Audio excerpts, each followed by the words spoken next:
പൊതുസ്ഥലത്ത് നിൽക്കുന്നു, ഒരു കള്ളനോടൊപ്പം അല്ലെങ്കിൽ ഒരു ആരോപിതനോടൊപ്പം നിൽക്കുന്നു എന്നതുകൊണ്ട് മാത്രം ഒരു വ്യക്തിയും കളങ്കിതനാകുന്നില്ല. അവിടെ മുഖ്യമന്ത്രി പിണറായി വിജയനുമായി ശ്രീ പോറ്റി സംസാരിച്ചിട്ടുണ്ടോ, അടുത്തിടപെട്ടിട്ടുണ്ടോ? സോണിയാഗാന്ധിയുമായി സംസാരിച്ച ഇതിവൃത്തം എന്ത്? പാർട്ടി നിയമനങ്ങൾ എന്ന നിലയിൽ തീർച്ചയായും ദേവസ്വം ബോർഡ് ഈ ക്ഷേത്രം മാത്രമല്ല മറ്റു ക്ഷേത്രങ്ങളിലും സംഭവിച്ചിരിക്കാൻ സാധ്യതയുള്ള സമാനമായ കൊള്ള അല്ലെങ്കിൽ കടത്തിക്കൊണ്ടുപോകൽ, അടിച്ചു മാറ്റൽ. ഉണ്ണികൃഷ്ണൻ പോറ്റിയുടെ കെയർ ഓഫിൽ സോണിയാഗാന്ധിയെ കാണാൻ പോയി എന്ന് പറയുന്നിടത്താണ് പരിണിതപ്രജ്ഞനായ രാഷ്ട്രീയക്കാരനായ ശ്രീ അടൂർ പ്രകാശിന് പിഴച്ചത്. ലിങ്കുകൾ എസ്റ്റാബ്ലിഷ് ചെയ്തു വരും. അങ്ങനെ ലിങ്കുകൾ എസ്റ്റാബ്ലിഷ് ചെയ്ത് വരുമ്പോൾ ഒരുപക്ഷെ കൂടുതൽ പേരുകളിലേക്ക് വരും. നിരന്തരമായി ഇതെത്രയെല്ലാം മൂടി വയ്ക്കാൻ ശ്രമിച്ചാലും രാഷ്ട്രീയ നേതാക്കളുടെ ഒത്താശയില്ലാതെ ദേവസ്വം ബോർഡ് ഭരിക്കുന്ന ശബരിമല പോലെയുള്ള ഒരു സ്ഥലത്ത് നിന്ന് ഒന്നും കടത്തിക്കൊണ്ടു പോകാനാവില്ല. തദ്ദേശ തെരഞ്ഞെടുപ്പിൽ UDF ശബരിമല സ്വർണ്ണക്കൊള്ള വിഷയം പ്രചാരണ ആയുധമാക്കിയത് LDFന് വലിയ തിരിച്ചടിയായിരുന്നു. നിയമസഭാ തെരഞ്ഞെടുപ്പ് വരെ സമാനമായ പ്രചാരണം തുടരാൻ UDF തീരുമാനിച്ച പശ്ചാത്തലത്തിലാണോ മുഖ്യമന്ത്രി തന്നെ ഈ ഒരു വിഷയത്തിൽ കോൺഗ്രസിനെതിരെ രംഗത്തെത്തിയിരിക്കുന്നത്? ഈ ഒരു വിഷയമാണ് ചർച്ച ചെയ്യുന്നത്. ഡോക്ടർ മോഹൻ വർഗീസ് സാർ ഒപ്പമുണ്ട്. ഡോക്ടർ മോഹൻ സാർ, ഇവിടെ ശരിക്കും ശബരിമല സ്വർണ്ണ കവർച്ച CPMനെ രക്ഷപ്പെടാൻ പറ്റാത്ത പത്മവ്യൂഹത്തിലാക്കിയിട്ടുണ്ട് എന്ന് ഉറപ്പാണ്. ഇനി അതിൽ നിന്ന് എങ്ങനെയെങ്കിലും ഊരിച്ചാടി പുറത്തു വന്നേ മതിയാകൂ CPMന്. അതിന്റെ ഭാഗമായിട്ടാണോ ശബരിമല സ്വർണ്ണക്കൊള്ളയിൽ പ്രതികൾക്ക് കോൺഗ്രസ് ബന്ധമുണ്ട് എന്ന് ആരോപിച്ച് ഇപ്പോൾ CPM തന്നെ രംഗത്തെത്തിയിരിക്കുന്നത്? പ്രയോഗം ഇഷ്ടപ്പെട്ടു. പത്മവ്യൂഹത്തിൽ പെട്ട് സഫോക്കേറ്റ് ചെയ്യുന്ന CPMഉം മുഖ്യമന്ത്രിയും സ്വർണ്ണക്കൊള്ളയുമായി ബന്ധപ്പെട്ട വിഷയമാണ്. ഞാനൊന്ന് പറയട്ടെ, പോറ്റിയെ കയറ്റിയ ഇടങ്ങളെല്ലാം തന്നെ തലനാരിഴ കീറി പരിശോധിക്കുകയാണ് മാധ്യമങ്ങൾ. പോറ്റിയെ കയറ്റിയ ഇടം, പാട്ടിനകത്ത് വീരപരിവേഷമുള്ള പോറ്റിയെ കയറ്റിയ പാട്ടിനുള്ളിൽ കാണുന്നത് ശബരിമല സന്നിധാനമാണ്, അവിടുത്തെ സ്വർണ്ണപ്പാളി. പക്ഷെ പോറ്റി കയറിയ ഇടങ്ങളിൽ സോണിയാഗാന്ധിയുടെ വസതി, അതേപോലെ സെക്രട്ടേറിയറ്റിന്റെ ചില പിന്നാമ്പുറങ്ങൾ, അവിടെ മുഖ്യമന്ത്രി പിണറായി വിജയനുമായി ശ്രീ പോറ്റി സംസാരിച്ചിട്ടുണ്ടോ, അടുത്തിടപെട്ടിട്ടുണ്ടോ? സോണിയാഗാന്ധിയുമായി സംസാരിച്ച ഇതിവൃത്തം എന്ത്? ഇതിൻ്റെയൊക്കെ പിന്നാലെയുള്ള ആലോചനകളിലാണ് മാധ്യമലോകം. അപ്പൊ അതുകൊണ്ടാണ് പോറ്റി ഒരു സാധ്യതയായി, ഇപ്പോൾ ഒരു ബാധ്യതയാണ് CPMന്. പക്ഷെ ആ ബാധ്യതയെ എത്രത്തോളം സാധ്യതയായി മാറ്റിയെടുക്കാം എന്ന ആലോചനയിലാണ്. പത്മവ്യൂഹത്തിൽ നിന്നും അഭിമന്യുവിന് പുറത്തു വരണമെങ്കിൽ മുൻപ് ജനനത്തിന് മുൻപ് തന്നെ കേട്ട ചില കാര്യങ്ങൾ അത് മനസ്സിൽ ഉണ്ടായെങ്കിൽ മാത്രമല്ലേ ആ പത്മവ്യൂഹത്തിന്റെ കൂടി, ഇത് പത്മവ്യൂഹം തന്നെയാണ് ഉറപ്പ്. ഇത് വീണ്ടും വീണ്ടും വീണ്ടും ചവിട്ടി ചവിട്ടി ചവിട്ടി താഴുന്ന ഒരു ക്വാഗ് മയറാണ്, ക്വിക്ക് സാൻഡ് ആണ്. അതിൽ നിന്നും എത്ര എളുപ്പം മോചനമില്ല. കാരണം ഇവിടെ വിശ്വാസ സമൂഹത്തിന്റെ വികാരങ്ങൾ അടങ്ങിയിരിക്കുന്നു. ഈ സ്പോൺസറായ UB ഗ്രൂപ്പ് വിജയ് മല്ലയ്യ കൊണ്ടുവന്ന് പൂശിയ സ്വർണം, കിലോ കണക്കിന് സ്വർണം പൂശിയതാണ്. അതിൽ പല പല ഘട്ടങ്ങളിലായി കിലോ കണക്കിന് 1 കിലോ ആണെന്ന് പറയുന്നു, 1.5 കിലോ ആണെന്ന് പറയുന്നു, 2 കിലോയിൽ അധികം വരുമെന്ന് പറയുന്നു. കൃത്യമായി ഇപ്പോഴും കണക്ക് കൂട്ടാൻ പറ്റിയിട്ടില്ല. സ്വർണ്ണപാളികൾ മാറ്റി അത് പിന്നീട് കുറച്ചുകൂടി കനം കുറഞ്ഞ സ്വർണം പൂശി അത് റെഡിയാക്കി വെച്ചിരിക്കുകയാണ്. ഇവിടെയെല്ലാം ഇത് സംഭവിച്ചു. അപ്പൊ ഇതൊക്കെ വർഷങ്ങൾ നീണ്ടു നിൽക്കുന്ന, ഒരുപക്ഷെ പതിറ്റാണ്ടുകൾ നീണ്ടു നിൽക്കുന്ന വലിയ വലിയ വലിയ അന്വേഷണങ്ങളിലേക്ക് നീളാൻ പോവുകയാണ്. അത്രയും കാലം തീർച്ചയായും പ്രതിരോധത്തിലാകുന്നത് കോൺഗ്രസ് പാർട്ടി അല്ല, BJP അല്ല, CPM തന്നെയാണ്. ഒരുപക്ഷെ പിണറായി വിജയന്റെ കാലഘട്ടമെല്ലാം കഴിഞ്ഞതിന് ശേഷം ഏറെക്കാലവും ഇത് പിന്തുടരും. കാരണം ഇവിടെ എനിക്ക് തോന്നുന്നത് ഇന്ത്യയിൽ ആദ്യമായിട്ടാണ് ഒരു ഗവൺമെന്റ് സംവിധാനം, ശബരിമലയിലെ ഈ ബോർഡ് എന്നൊക്കെ പറയുന്ന ദേവസ്വം ബോർഡിന്റെ നിയന്ത്രണത്തിലാണല്ലോ ശബരിമലയിലെ കാര്യങ്ങൾ നിർവഹിക്കുന്നത്. അങ്ങനെയെങ്കിൽ ദേവസ്വം ബോർഡിലെ ഉന്നതർ അറിഞ്ഞിട്ടുണ്ട് എങ്കിൽ അതിന്റെ പാർട്ടി ബന്ധം അന്വേഷിക്കാതെ പോകാനാവില്ലല്ലോ. അന്വേഷിച്ചാൽ തീർച്ചയായും ഏതെങ്കിലും രീതിയിൽ കണ്ടെത്താനാവുമല്ലോ. ഇത് ടാഞ്ചിബിൾ ഒരു കാര്യമാണ്. ഇത് വെറും ബിരിയാണി ചെമ്പിൽ സ്വർണം കടത്തി എന്ന് പറയുന്നത് പോലെയുള്ള നിറം പിടിപ്പിച്ച ആരോപണമല്ല എന്ന് ഓർക്കണം. ഇവിടെ യഥാർത്ഥത്തിൽ സ്വർണം നഷ്ടപ്പെട്ടിട്ടുണ്ട്. അത് തീർച്ചയായും അത് വിശദീകരിക്കാൻ ബുദ്ധിമുട്ടാണ്. ശ്രീ പത്മകുമാർ പ്രസിഡന്റ് ആയിരുന്നു ദേവസ്വം ബോർഡിന്റെ. അതിന് മുൻപ് പ്രസിഡന്റ് ആയിരുന്ന ആള് വാസുവാണ്, രണ്ടുപേരും അറസ്റ്റിലാണ്. അതുപോലെ ദേവസ്വം ബോർഡ് മെമ്പേഴ്സാണ്. ആ മെമ്പേഴ്സ് അറിഞ്ഞുകൊണ്ട് തന്നെയാണ്, മിനിറ്റ്സിൽ അവർ ഒപ്പിട്ടിട്ടുണ്ടെങ്കിലും ഇല്ലെങ്കിലും അറിഞ്ഞുകൊണ്ട് തന്നെയാണ് ഇതെല്ലാം തീരുമാനങ്ങളെല്ലാം എടുത്തിട്ടുള്ളത്, മുന്നോട്ട് പോയിട്ടുള്ളത്. അവരെ നിയമിച്ചത് പാർട്ടിയുടെ അറിവോടുകൂടി പാർട്ടിക്കാരായ ആളുകളെയാണ്. അതുകൊണ്ട് പാർട്ടി നിയമനങ്ങൾ എന്ന നിലയിൽ തീർച്ചയായും ദേവസ്വം ബോർഡിന്റെ ഈ ക്ഷേത്രം മാത്രമല്ല മറ്റു ക്ഷേത്രങ്ങളിലും സംഭവിച്ചിരിക്കാൻ സാധ്യതയുള്ള സമാനമായ കൊള്ള അല്ലെങ്കിൽ കടത്തിക്കൊണ്ടു പോകൽ, അടിച്ചു മാറ്റൽ തീർച്ചയായും അത് പൊതുസമൂഹത്തിന് മുന്നിലുണ്ട്. അവിടെയാണ് എങ്ങനെയെങ്കിലും ശ്രദ്ധ തിരിക്കണം എന്നതിന്റെ ഭാഗമായി പോറ്റിക്ക് ബന്ധമുള്ളത് ഞങ്ങളോട് മാത്രമല്ല, പോറ്റിക്ക് ബന്ധമുള്ളത് തീർച്ചയായും സോണിയാഗാന്ധിയോടാണ്. എന്തിനാണ് സോണിയാഗാന്ധിയുടെ അടുത്തേക്ക് അടൂർ പ്രകാശ് അദ്ദേഹത്തെ കൊണ്ടുപോയത്? അപ്പോൾ ആരോപണം അടൂർ പ്രകാശിന് മേലെ. അടൂർ പ്രകാശൊക്കെ പിന്നെ ആറ്റിങ്ങൽ മണ്ഡലത്തിലെ 2019 മുതൽ ആറ്റിങ്ങലിനെ പ്രതിനിധീകരിക്കുന്ന ലോക്സഭ അംഗമാണ്, MP ആണ്. അവിടെ ആറ്റിങ്ങൽ മണ്ഡലത്തിന്റെ പരിധിയിൽ വരുന്ന സ്ഥലമാണ് കാര്യറ്റ് സ്വദേശിയാണ് ശ്രീ ഉണ്ണികൃഷ്ണൻ പോറ്റി. അപ്പൊ ഉണ്ണികൃഷ്ണൻ പോറ്റി സാധാരണഗതിയിൽ സ്വല്പ സ്വാധീനമുള്ള ശബരിമലയിലും അവിടെ ഇവിടെയൊക്കെ പിടിപാടുള്ള ആളുകൾ, ഈ രാഷ്ട്രീയക്കാർ, അത് ഭരണ പ്രതിപക്ഷ ഭേദമന്യേ എല്ലാ രാഷ്ട്രീയക്കാരുടെയും പുറകെ കൂടും. അങ്ങനെ അടൂർ പ്രകാശിനോടൊപ്പം കൂടിയ ഒരാളാവണം ശ്രീ ഉണ്ണികൃഷ്ണൻ പോറ്റി. അല്ലെങ്കിൽ അടൂർ പ്രകാശിന് ഉണ്ണികൃഷ്ണൻ പോറ്റി അറിയില്ല എന്ന് പറയാനാവില്ലല്ലോ. ഇപ്പോൾ അടൂർ പ്രകാശ് പറയുന്നത് വലിയ ഹിമാലയൻ ബ്ലണ്ടറായി മാറിയിരിക്കുന്നു. ഉണ്ണികൃഷ്ണൻ പോറ്റി സോണിയാഗാന്ധിയുമായി അപ്പോയിന്റ്മെന്റ് തരപ്പെടുത്തി. ഉണ്ണികൃഷ്ണൻ പോറ്റി എന്നെ വിളിച്ചു, അങ്ങനെ ഞാനും ഉണ്ണികൃഷ്ണൻ പോറ്റിയോടൊപ്പം സോണിയാഗാന്ധിയെ പോയി. അതൊരു നാണംകെട്ട വർത്തമാനമായി തോന്നി. കാരണം സോണിയാഗാന്ധിയെ സമുന്നതനായ കോൺഗ്രസ് നേതാവാണ് ശ്രീ അടൂർ പ്രകാശ്, അല്ലെ? എത്രയോ കാലം കോന്നി നിയമസഭാ മണ്ഡലത്തെ പ്രതിനിധീകരിച്ച ആളാണ്. ആറ്റിങ്ങൽ ഒരു ജയന്റ് കില്ലറാണ്. CPM പരാജയപ്പെടുത്തി ആറ്റിങ്ങലിൽ നിന്നും വിജയിച്ചു വന്ന ഉശിരൻ കോൺഗ്രസ് നേതാവാണ്. 2 പ്രാവശ്യം വിജയിച്ചു വന്നു. അങ്ങനെ ഒരാൾ വളരെ പണ്ടാണ്. ഉണ്ണികൃഷ്ണൻ പോറ്റിയൊക്കെ ഈ വിവാദത്തിലൊക്കെ പെടുന്നതിനൊക്കെ വളരെ മുൻപാണ്. അങ്ങനെ ഒരു സമയത്ത് ഉണ്ണികൃഷ്ണൻ പോറ്റിയുടെ കെയർ ഓഫിൽ സോണിയാഗാന്ധിയെ കാണാൻ പോയി എന്ന് പറയുന്നിടത്താണ് പരിണിതപ്രജ്ഞനായ രാഷ്ട്രീയക്കാരനായ ശ്രീ അടൂർ പ്രകാശിന് പിഴച്ചത്. വേണമെങ്കിൽ പറയാമായിരുന്നു, എനിക്കറിയില്ലായിരുന്നു ഈ ഇദ്ദേഹം വലിയ കൊള്ളക്കാരനാണെന്ന് എനിക്കറിയില്ലായിരുന്നു. ഒരു അപ്പോയിന്റ്മെന്റ് ചോദിച്ചു, അപ്പം പലരും ചോദിച്ചു, കൂട്ടത്തിൽ ഒരു ഗ്രൂപ്പായി പോയി. ഞാനും ഉണ്ടായിരുന്നു, ഉണ്ണികൃഷ്ണൻ പോറ്റിയും ഉണ്ടായിരുന്നു. ഞങ്ങൾ കണ്ടു, അവിടെ പടമെടുത്തു, അങ്ങനെ തീരുമായിരുന്നു. പക്ഷെ എപ്പോഴും രാഷ്ട്രീയക്കാർ ഈ അളന്ന് കുറിച്ച് സംസാരിക്കുന്നതിൽ ഗേമനാണ് പൊതുവെ അടൂർ പ്രകാശ്. പക്ഷേ ഈ അടുത്ത സമയത്ത് 1-2 പ്രസ്താവനകൾ, തെരഞ്ഞെടുപ്പ് ദിവസം നടത്തിയ ഒരു പ്രസ്താവന ഉൾപ്പെടെ, ശ്രീ ദിലീപിന്റെ വിഷയത്തിൽ നടത്തിയ ദിലീപ് അനുകൂല പ്രസ്താവന ഉൾപ്പെടെ ചെറിയ അലോസരം കോൺഗ്രസിന് ഉണ്ടാക്കി എന്നത് സത്യമാണ്. പക്ഷേ മറിച്ച് നിയമസഭയുടെ അല്ലെങ്കിൽ ഈ സെക്രട്ടേറിയറ്റിന് മുന്നിൽ ഒരു പ്രത്യേക ചടങ്ങ്, ഒരു ആംബുലൻസിന്റെ താക്കോൽ അല്ലെങ്കിൽ ഈ ശബരിമല റെസ്ക്യൂ വാഹനങ്ങളുടെ താക്കോൽ കൈമാറൽ ചടങ്ങ് നടക്കുമ്പോൾ മുഖ്യമന്ത്രിയോടൊപ്പം ഒരു ഫോട്ടോ ഓപ്പർച്യൂണിറ്റിയിൽ പെട്ടുപോയി. മുഖ്യമന്ത്രിയുടെ മുന്നിൽ കൂടി നടന്നു എന്തോ സംസാരിച്ചു എന്നത് ശരിയാണ്. മുഖ്യമന്ത്രി എത്രയോ പേരുമായിട്ട്, അതിൽ എനിക്ക് ഒരു രീതിയിലും ശ്രീ പിണറായി വിജയനെ കുറ്റപ്പെടുത്താൻ കഴിയുന്നില്ല. കാരണം മുഖ്യമന്ത്രിക്ക് എങ്ങനെ അറിയാൻ പറ്റും ഇങ്ങനെ ഒരു കൊള്ളക്കാരൻ ഉണ്ട് എന്ന്? എങ്ങനെ അറിയാൻ പറ്റും? കൂടി നിൽക്കുന്നവർ എത്രയോ പേര് പിന്നീട് കേസുകളിൽ പെടുന്ന ആളുകളുണ്ട്, അല്ലെങ്കിൽ അവർ ഓൾറെഡി കേസുകളിൽ പെട്ടവർ പുറത്തു വരാതിരിക്കുന്നവരുണ്ട്. അപ്പൊ മുഖ്യമന്ത്രിക്ക് അവരിൽ നിന്നൊക്കെ അകലം പാലിക്കാനൊക്കില്ല. മുൻ മുഖ്യമന്ത്രി ശ്രീ ഉമ്മൻചാണ്ടിയോടൊപ്പം സരിത എന്നല്ല എത്രയോ പേരാണ് കടന്നു വരികയും ഹസ്തദാനം ചെയ്യുകയും ഒരുപക്ഷെ ഹാരാർപ്പണം നടത്തുകയും അടുത്തിടപെടുകയും ചെയ്തിട്ടുള്ളത്. ഇതെല്ലാം തന്നെ ദുരുദ്ദേശത്തോടു കൂടിയാണ് എന്ന് പറയുന്നത് മൗഢ്യമാണ്. ബുദ്ധിമാന്മാരായ അല്ലെങ്കിൽ രാഷ്ട്രീയം നന്നായി നോക്കിക്കാണാൻ അറിയാവുന്ന മലയാളികൾക്ക് അറിയാൻ സാധിക്കും ഇതിന് പിന്നിൽ രാഷ്ട്രീയ പ്രേരിതമായ ആരോപണങ്ങൾ. പക്ഷേ ഓർക്കേണ്ട ഒരു കാര്യമുണ്ട്, ശ്രീ പിണറായി വിജയനും CPM-ഉം ഡിഫെൻഡ് ചെയ്യുമ്പോൾ ഓർക്കേണ്ട ഒരു കാര്യമുണ്ട്. തങ്ങളുടെ ഭരണകാലത്താണ് 2016 മുതൽ നാളിതുവരെ മുഖ്യമന്ത്രി ശ്രീ പിണറായി വിജയനും CPM നേതൃത്വം നൽകുന്ന LDF-ഉമാണ് ഭരണം നടത്തിയത്.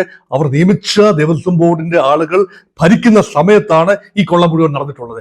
അതിന് മുൻപ് തന്നെ അതിന്റെ സൂചനകൾ ഉണ്ണികൃഷ്ണൻ പോറ്റി ഒരുപക്ഷെ അതിന് മുൻപ് തന്നെ ശബരിമലയിൽ കയറി പറ്റിയിട്ടുണ്ടാവാം. അത് UDF-ന്റെ ഭരണകാലത്താണ് എങ്കിൽ അപ്പോൾ ആരാണ് പോറ്റിയെ കയറ്റിയത് എന്ന്, ഒറിജിനലി പോറ്റിയെ കയറ്റിയത് ആര് എന്നും അന്വേഷിക്കേണ്ട ആവശ്യമുണ്ട്. അതുകൊണ്ട് പോറ്റിയെ കയറ്റിയ അതാര്, ശബരിമലയിൽ പോറ്റിയെ കയറ്റിയത് ആര്, തീർച്ചയായും വിവാദ വിഷയമാണ്. പക്ഷെ പോറ്റി പോയ ഇടങ്ങളെല്ലാം തന്നെ ആരോടൊപ്പം നിന്ന് ഫോട്ടോ എടുത്തോ അവരെല്ലാം തന്നെ പ്രതികളാകുന്നു എന്ന് പറയുന്നത് ന്യായമല്ല എന്നാണ് എന്റെ പക്ഷം. ഇവിടെ CPM-ന്റെ എല്ലാ തന്ത്രവും പാളുമ്പോൾ ഇറക്കുന്ന ഒരു മറുതന്ത്രമുണ്ട്, മറുവശത്തുള്ളവരെ ചെളിവാരി എറിയുക എന്നത്. ഇപ്പോൾ ആ ഒരു അടവിലേക്കാണോ നമ്മുടെ മുഖ്യമന്ത്രിയും CPM-ഉം കടന്നിരിക്കുന്നത്? പണ്ടെങ്ങോ ഗോവർദ്ധനും ഉണ്ണികൃഷ്ണൻ പോറ്റിയും സോണിയാഗാന്ധിയെ കണ്ടുവെന്ന കഥയുമായി എത്തുന്നത് ശബരിമല സ്വർണ്ണക്കൊള്ള തന്നെ ആയുധമാക്കി കോൺഗ്രസിനെ തിരിച്ചടിക്കാനുള്ള CPM നീക്കമായി വിലയിരുത്താമോ? ഈ ഒരു നീക്കം CPM-നെ തന്നെ തിരിഞ്ഞുകൊത്താനുള്ള സാധ്യതയുമുണ്ടോ? കടിച്ച പാമ്പിനെ കൊണ്ട് തന്നെ വിഷം ഇറക്കുക എന്നൊരു പ്രയോഗം മലയാളത്തിലുണ്ട്. അപ്പോൾ ഒരു ആരോപണം തങ്ങൾക്ക് നേരെ വരുമ്പോൾ അതേ ആരോപണം തിരിച്ച് ഉന്നയിക്കുന്ന ആളുകൾക്കെതിരെ തിരിച്ചുവിടുന്ന ഒരു കാര്യമാണ്. അപ്പൊ ഇത് ചിലപ്പോഴൊക്കെ ഇത് ഇറക്കും, അല്ലെങ്കിൽ ഇത് ഫലപ്രദമാകും. എപ്പോഴും അത് ഫലപ്രദമായി കൊള്ളുന്നില്ല. ഇവിടെ കൃത്യമായി ഓരോ ദിവസങ്ങളിൽ, ഇപ്പൊ ഈ പറയുന്ന സ്വർണ്ണക്കൊള്ള ആരോപണം വെളിയിൽ വന്ന ദിവസം മുതൽ ഓരോ ദിവസവും പുതിയ പുതിയ പുതിയ ഡയമെൻഷൻസ് വരികയാണ്, പുതിയ പുതിയ ക്യാരക്ടേഴ്സ് വരികയാണ്. ഗോവർദ്ധൻ എന്ന കർണാടകക്കാരൻ, ഗോവർദ്ധൻ എന്ന ഒരു ക്യാരക്ടർ, അദ്ദേഹം സ്പോൺസറാണ്, അദ്ദേഹം സാധനങ്ങൾ വാങ്ങുന്ന ആളാണ്, വാങ്ങി അതിന്റെ ലാഭമെടുത്ത് വീണ്ടും അതിന്റെ ഓഹരി തിരിച്ച് ശബരിമലയ്ക്ക് കൊടുക്കുന്ന ആളുമാണ് ഇപ്പോൾ കണ്ടിടത്തോളം. അതുപോലെ പുതിയ ഒരു ഡി മണി വരികയാണ്, ഡിണ്ടിഗൽ മണി, അല്ലെങ്കിൽ MS മണി എന്ന് പറയുന്ന, അല്ലെങ്കിൽ സുബ്രഹ്മണ്യൻ എന്ന് പല പേരുകളിൽ അറിയപ്പെടുന്ന ഡിണ്ടിഗൽകാരനായ ഒരു മണി വരികയാണ്. ഒരു ഓട്ടോറിക്ഷക്കാരനായിട്ട് തുടങ്ങി, അല്ലെങ്കിൽ ചെറിയ കച്ചവടമൊക്കെ ആയിട്ട് തുടങ്ങി, റിയൽ എസ്റ്റേറ്റ് രംഗത്ത് അധികാരനായി വളർന്ന് പുരാവസ്തുക്കൾ വാങ്ങുന്ന, പഞ്ചലോഹ വിഗ്രഹങ്ങൾ ഉൾപ്പെടെ ഇവിടുന്നെല്ലാം ലഭിക്കാമോ അതെല്ലാം വാങ്ങി അന്താരാഷ്ട്ര മാർക്കറ്റിൽ വിൽക്കുന്ന വൻപൻ കണ്ണിയുടെ ഒരു ശൃംഖലയുടെ ഒരു ചെറിയ കണ്ണിയായി ഇന്ത്യയിൽ പ്രവർത്തിക്കുന്ന, നാട്ടിൽ പ്രവർത്തിക്കുന്ന ഡിണ്ടിഗൽ രാജ അല്ലെങ്കിൽ ഡിണ്ടിഗൽ മണി, ഇവരിലേക്കൊക്കെ നീങ്ങുകയാണ് അന്വേഷണങ്ങൾ. അപ്പോൾ ഇവിടെ രമേശ് ചെന്നിത്തല പറഞ്ഞ വ്യവസായി, ഒരു അദ്ദേഹത്തിന് പരിചയമുള്ള ഒരു വ്യവസായി പറഞ്ഞ പേരാണല്ലോ മണിയുടേത്. ആ മണിയിലേക്ക് അന്വേഷണം എത്തുന്നു. അപ്പൊ ഈ ലിങ്കുകൾ എസ്റ്റാബ്ലിഷ് ചെയ്ത് വരും. അങ്ങനെ ലിങ്കുകൾ എസ്റ്റാബ്ലിഷ് ചെയ്ത് വരുമ്പോൾ ഒരുപക്ഷെ കൂടുതൽ പേരുകളിലേക്ക് വരും. നിരന്തരമായി ഇതെത്രയെല്ലാം മൂടി വയ്ക്കാൻ ശ്രമിച്ചാലും രാഷ്ട്രീയ നേതാക്കളുടെ ഒത്താശയില്ലാതെ ദേവസ്വം ബോർഡ് ഭരിക്കുന്ന ശബരിമല പോലെയുള്ള ഒരു സ്ഥലത്ത് നിന്ന് ഒന്നും കടത്തിക്കൊണ്ടു പോകാനാവില്ല. അവിടെയാണ് അതിന്റെ ഒരു പൊളിറ്റിക്കൽ ഡയമെൻഷൻ. ആ പൊളിറ്റിക്കൽ ടച്ച് വരുമ്പോൾ തീർച്ചയായും 2019 മുൻപ്, പ്രത്യേകിച്ച് 2016 മുൻപ് ഏതെങ്കിലും രീതിയിൽ കൊള്ള നടന്നിട്ടുണ്ടെങ്കിൽ UDF ഉത്തരം പറയേണ്ടി വരും. 2016 ശേഷം നടത്തിയിട്ടുള്ള കടത്തിക്കൊണ്ടുപോകലുകൾ, വാജിവാഹനമാകട്ടെ, പിന്നെ പഞ്ചലോഹ വിഗ്രഹങ്ങളാകട്ടെ, സ്വർണ്ണപ്പാളികൾ അടർത്തിയെടുത്ത് കൊണ്ടുപോയി പുതുക്കാൻ കൊണ്ടുപോയതായിക്കൊള്ളട്ടെ, എന്ത് തന്നെ ആയിക്കൊള്ളട്ടെ, എല്ലാം തന്നെ ഉത്തരം പറയേണ്ടത് ഇൻകംബന്റ് ഭരണകൂടം തന്നെയാണ്. അതുകൊണ്ട് ഇത് നിരന്തരം വിടാതെ CPM-നെ പിടികൂടുകയും അതിൽ നിന്ന് ശ്രദ്ധ തിരിക്കാൻ കൂടുതൽ നറേറ്റീവുകൾ ഉണ്ടാക്കും. ഓരോ ഫോട്ടോ വെച്ചിട്ടായിരിക്കും. ഉണ്ണികൃഷ്ണൻ പോറ്റിയുമായി ഏതെങ്കിലും കോൺഗ്രസ് നേതാക്കൾ ഇനിയും സംസാരിച്ചിട്ടുണ്ടാവാം. അദ്ദേഹം ഒരു പൊതു രംഗത്തുള്ള ഒരാളല്ലേ. ശബരിമലയിൽ ചെല്ലുമ്പോൾ കാണുന്ന പരിചിതമായ മുഖങ്ങളിൽ ഒരു ദർശനം തരപ്പെടുത്താൻ കോൺഗ്രസ് നേതാക്കളും അദ്ദേഹത്തിന്റെ സേവനം ഒരുപക്ഷെ ഉപയോഗിച്ചിട്ടുണ്ടാവാം. അങ്ങനെ ഇതൊക്കെ നമ്മളൊരു DD ഒരു പിന്നെ മോട്ടോർ വാഹന വകുപ്പുമായി ബന്ധപ്പെട്ട് ഏതെങ്കിലും ഓഫീസുകളിൽ ചെല്ലുമ്പോൾ അവിടെ എത്രയോ ഇടനിലക്കാരെ കാണും. അവരൊക്കെ അവിടെ നമ്മൾ സാറേ എന്നവരെ വിളിക്കും. ഒരുപക്ഷെ ഒരു കാര്യം നേടാൻ, പെട്ടെന്ന് നേടിയെടുക്കാൻ, അല്ലെങ്കിൽ ക്യൂ നിന്ന് ഉപ്പാട് വരാതെ പെട്ടെന്നൊരു കാര്യം നേടിയെടുക്കാൻ പലരും ഉപയോഗിക്കുന്ന മാർഗമാണ് ഇങ്ങനെയുള്ള ആളുകൾ. ഇവരെയൊക്കെ ചേർത്താണ് മുഖ്യമന്ത്രി പിണറായി വിജയൻ ഒരിക്കൽ പറഞ്ഞത്, ചില അവതാരങ്ങൾ മുഖ്യമന്ത്രിയുടെ ഓഫീസിന് ചുറ്റും അല്ലെങ്കിൽ പാർട്ടിക്ക് ചുറ്റും ചില അവതാരങ്ങൾ, ആ അവതാരങ്ങളുടെ വേലയൊന്നും ഇവിടെ നടക്കില്ല. അതിൽപ്പെട്ട ഒരു അവതാരമാണല്ലോ ശ്രീ ഉണ്ണികൃഷ്ണൻ പോറ്റി. അങ്ങനെ അവതാരങ്ങൾ നടക്കില്ല എന്ന് പറഞ്ഞെടുത്ത അവതാരങ്ങൾ തീക്കട്ടയിൽ ഉറുമ്പരിച്ചു എങ്കിൽ ആ തീക്കട്ട സംരക്ഷിക്കേണ്ടവർ വേണ്ട പോലെ സംരക്ഷിച്ചില്ല എന്ന അതിന്റെ പാപഭാരത്തിൽ നിന്നും LDF-നും CPM-നും ഒളിച്ചോടാനാവില്ല.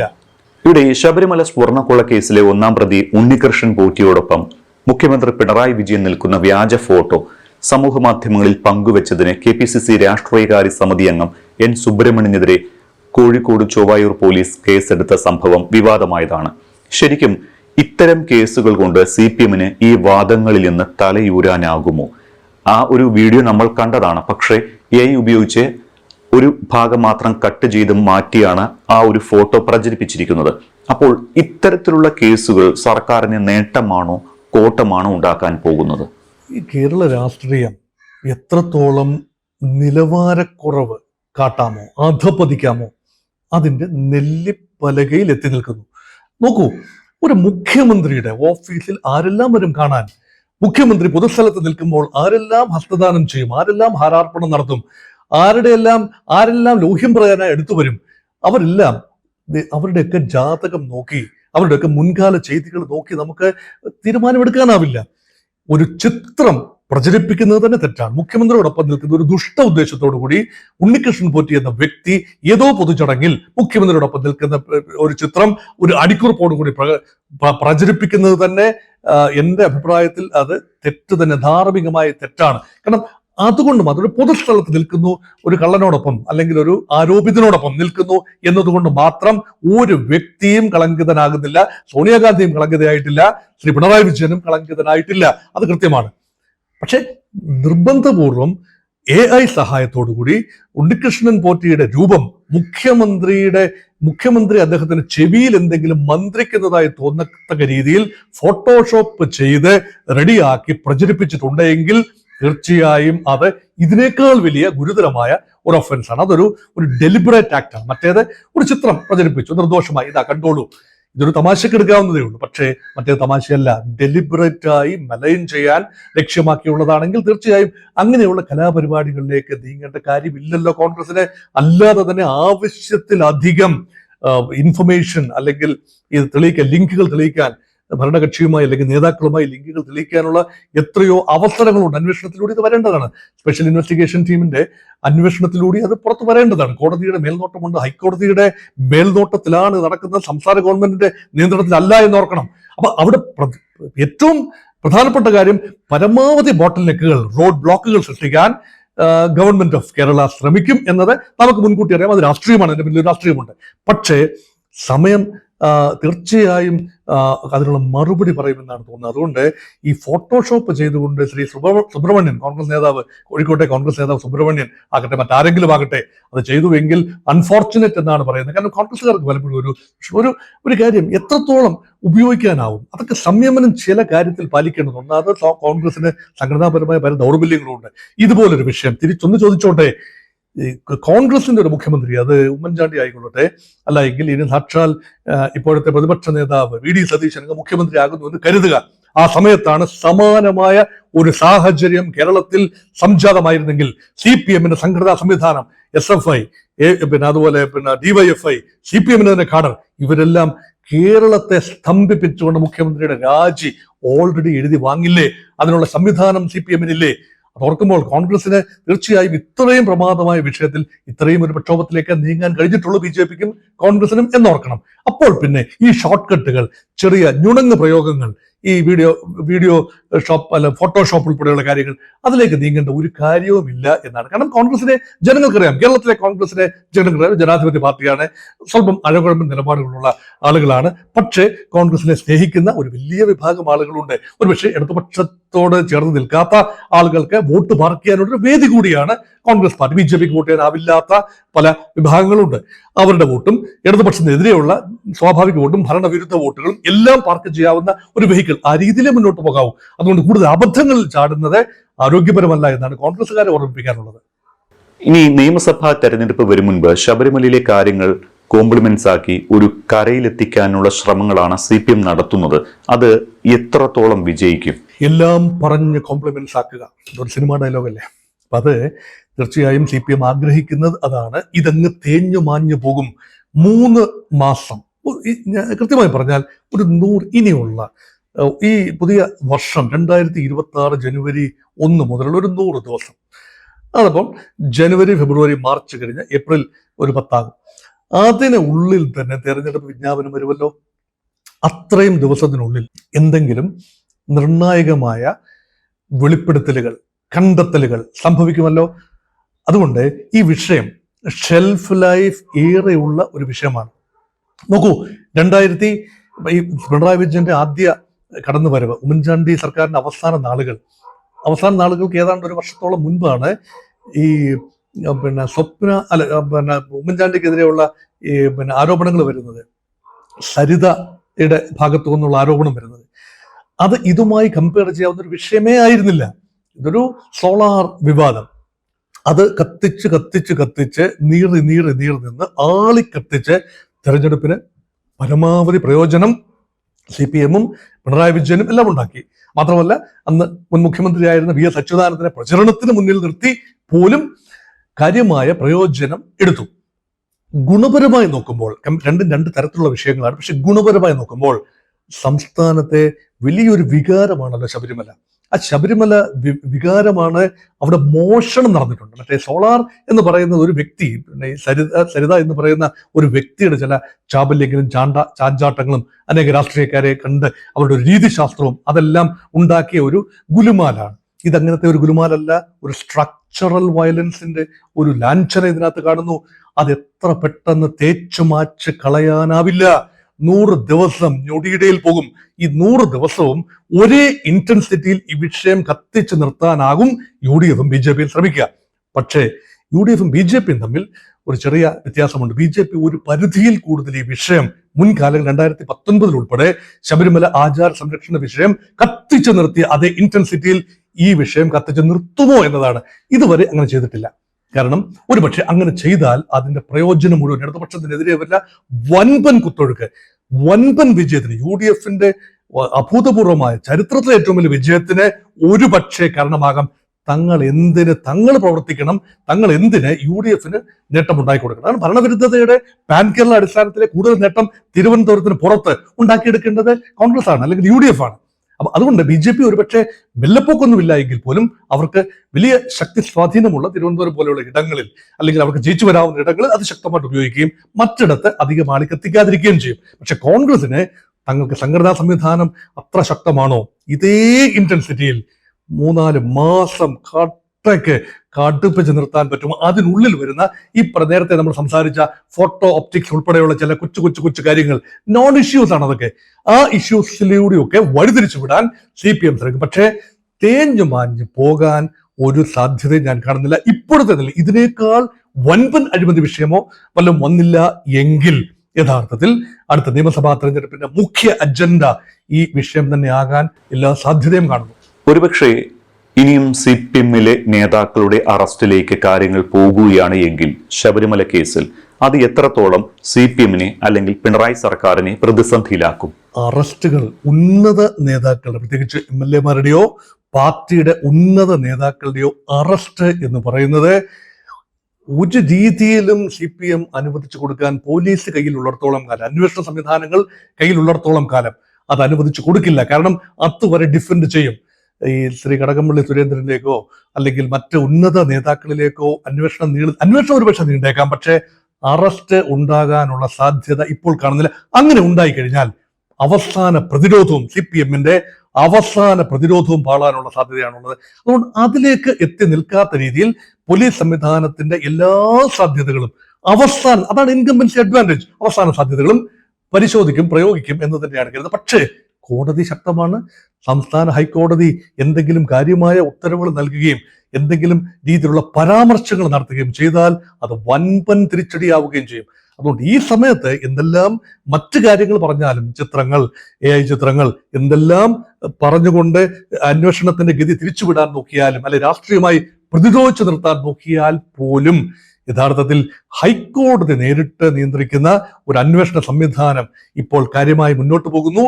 അവിടെ ഒരു പക്ഷേ അത് പ്രതിരോധിച്ചു നിർത്താൻ ബുദ്ധിമുട്ടാണ്. പക്ഷെ അറസ്റ്റ് അവസാന നിമിഷം വരെ ഒഴിവാകുമെന്ന് തന്നെയാണ് ഞാൻ കരുതുന്നത്. ഇപ്പോൾ നിലവിലുള്ള അറസ്റ്റുകൾക്ക് ഉപരിയായി ചില സൂചനകൾ മാത്രം നൽകിക്കൊണ്ട് അർത്ഥോക്തിയിലായിരിക്കണം ഒരുപക്ഷെ മാർച്ച് ഏപ്രിൽ മെയ് മാസങ്ങളിൽ കേരളത്തിൽ സംസ്ഥാന തെരഞ്ഞെടുപ്പ് നീങ്ങുന്നത്.